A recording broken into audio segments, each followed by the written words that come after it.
Bonsoir, voici l'analyse technique du CAC 40 pour le 31 octobre. Alors, la bourse de New York était fermée, ça fait 2 jours déjà. Des bonnes statistiques sont tombées donc hier et aujourd'hui. Il se pourrait que ce soit un moteur d'accélération. Donc je dis il se pourrait, hein, parce qu'en contrepartie, donc on peut voir que la BOJ, donc la banque du Japon, a lâché du lest et a envoyé massivement de l'argent, donc ce qui a dopé la bourse. On peut voir également que la Grèce a enfin bouclé son budget, donc ce qui est là aussi très important. Donc beaucoup de bonnes nouvelles qui nous arrivent, donc peut-être que l'Europe repart sur un pied plus stable. Au niveau du calendrier économique, alors il faudra noter demain, là au niveau du Japon il n'y aura rien de bien particulier. Si la construction de logements, alors là aussi elle devrait exploser puisqu'il y a beaucoup de reconstruction à faire.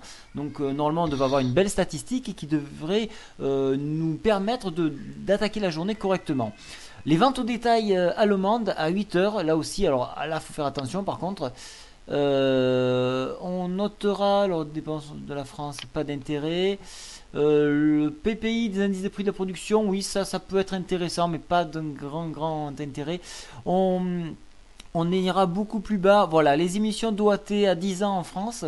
Donc normalement, elles devraient rester là où elles sont. Donc pas de surprise de ce côté-là. Encore d'autres DOAT. Le taux de chômage, voilà, donc lui a été en augmentation, donc on va voir un petit peu si il est suivi. La Grèce, bon, c'est plus un souci maintenant, on pourrait dire. Et donc il faudra attendre, voilà, l'indice des prix, oui, plutôt le Redbook, ou l'indice des prix de l'emploi aux US pour demain, et le PMI Chicago, voilà, ça c'est très important. Après, tout sera bon. Voilà. Donc maintenant passons tout de suite à l'analyse technique. Donc voici le graphique.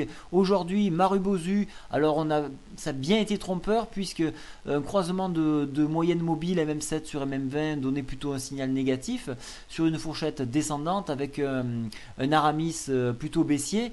Prix de contre-pied, j'ai senti le coup venir, voilà pourquoi je vous ai dit que c'était neutre. J'avais quand même aucune position à la baisse.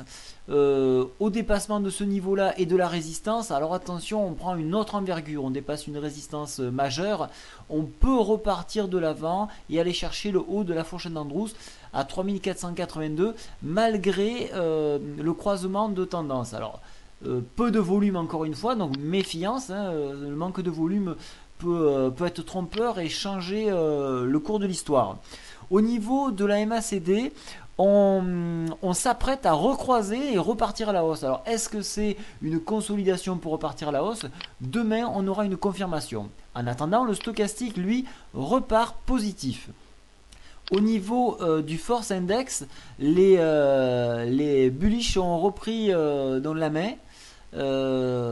Et donc là aussi, ça serait plutôt positif. Alors, globalement, ça reste positif. Alors s'il y a un pullback qui se fait, ça sera 3449 pour reprendre une position et rejouer la hausse. Voilà, il semblerait que tout reparte à la hausse, donc soyez très prudents si vous jouez la baisse. Personnellement, je reste positif. Je vous souhaite à tous une très bonne soirée. Au revoir.